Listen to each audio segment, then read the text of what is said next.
What is going on, everybody? Today I want to give you guys a behind the scenes look at my 5 different streams of income, and I want to be very transparent about this and show you guys how I've set up multiple streams of income so that I can achieve a lot of financial freedom and pursue my own business opportunities without worrying about a 9-to-5 and having a boss looking over my shoulders. And I got started in this a few years ago and found some streams of income that actually generated a significant amount more than I had ever expected to make. It's put me in a position where I can now find other streams of income and set up more passive income so that I can spend more time doing what I love. And I want to be transparent about this because I'm not any different from anyone else out there. Anyone can do this. It just takes a little bit of learning, a little bit of risk, and you got to take a couple swings at it. So let's go ahead and dive into these and look at my different streams of income that currently generate income every month for me. So the very first stream of income that I created was through affiliate marketing, and I got into this actually having no idea what I was doing, but the entrepreneur in me told me to just kind of jump into it. And so I was working a 9-to-5 job, and I was basically broke at this point. Like, I could not do much more than cover my monthly living expenses here in Seattle. Entertainment, food, and eating was very strict. I was on a very strict budget for that, and so I started driving for Lyft outside of my normal office hours. I was working at a law firm doing some accounting for them. I was driving for Lyft. I was having a good time with it, making a little bit of extra money, and I noticed that they had an affiliate program for referring new drivers. And I know, personally, I did not use a referral code when I signed up. I did not know much about this, so I kind of looked around online and noticed there was a blog or two doing this already.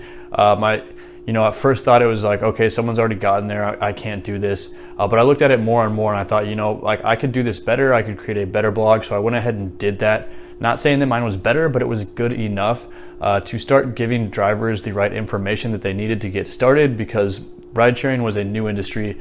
There was no info on this. There was no info on what you need to do to sign up, the basics of rideshare driving. So I covered a lot of that stuff. I started ranking in search engines, and I made about $220,000 that next year just in affiliate income referring drivers to Lyft.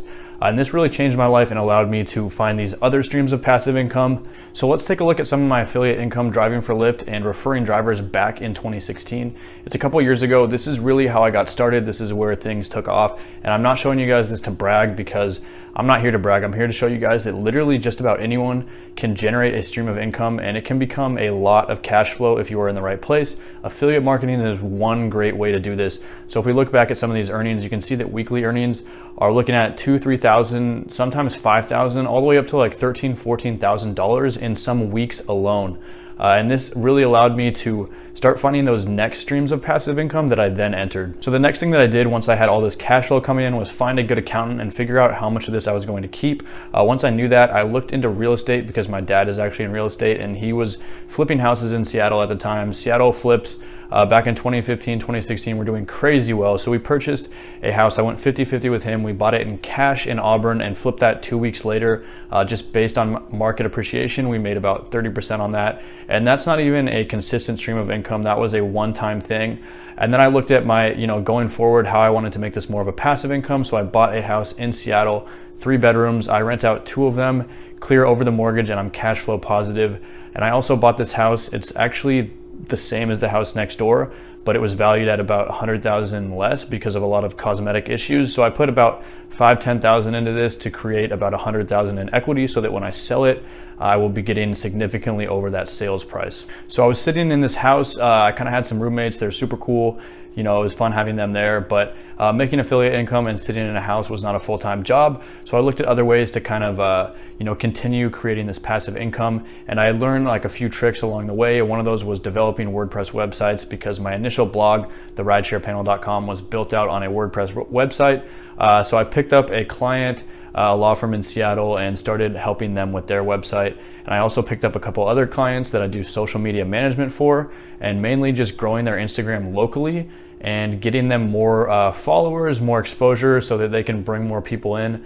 These were, businesses that wanted more customers. They weren't struggling, but they had room to grow. And so I just took that experience that I had learned in the past to pick up these clients. And now I have monthly clients. The ones that I'm doing social media growth for are actually entirely passive with the program that I run. And then the website build outs are semi-active, but WordPress is very easy for me because I've been in it for a while. So it's something that I enjoy doing and kind of have fun with. And it creates a decent amount of income for me, billing at $85 an hour. The The next stream of income that I looked to was Amazon FBA, because I saw how many people were making so much money doing this, and I kind of saw how scalable it was when you private label a product, put it on Amazon FBA, and then at that point, you know, once you're ranking in the Amazon search engine, once people are finding your product, it can really just be a matter of ordering and reordering those products so that you can stock a warehouse and get them to customers when they need them. So the first product that we took was this smart flare, put it on Amazon. It's doing about 100 sales a week and the margins are pretty good. And I'm working with a manufacturing firm, partnering with them. I kind of found an opportunistic opportunity because they have a bunch of products that they have produced. They had been using old sales channels, kind of putting these through catalogs online that are no longer as viable. So they were looking for someone that knew how to do internet marketing well. And I'm coming in without fronting any cash and kind of just taking a percentage on products that I sell. It's a very good way for me to minimize risk and to make this a passive income strategy without having a lot of downside potential. Now, as I said, we will be looking at other products going forward. We have a couple of them that are already manufactured and we're looking for routes. Amazon FBA will be a route on all these products, and that is, you know, this stream of income, but we will also be selling off of our own website built on Shopify, kind of including that in the general e-commerce stream. And we're also going to be pushing it to big box retailers. I've lined up an account manager who's going to be taking a cut on all sales through big box chains like Costco, Lowe's, Home Depot that he lands these products in. The final stream of income that I have is through YouTube. Thank you guys for watching. I'm in the process of changing my channel over to monetize it more.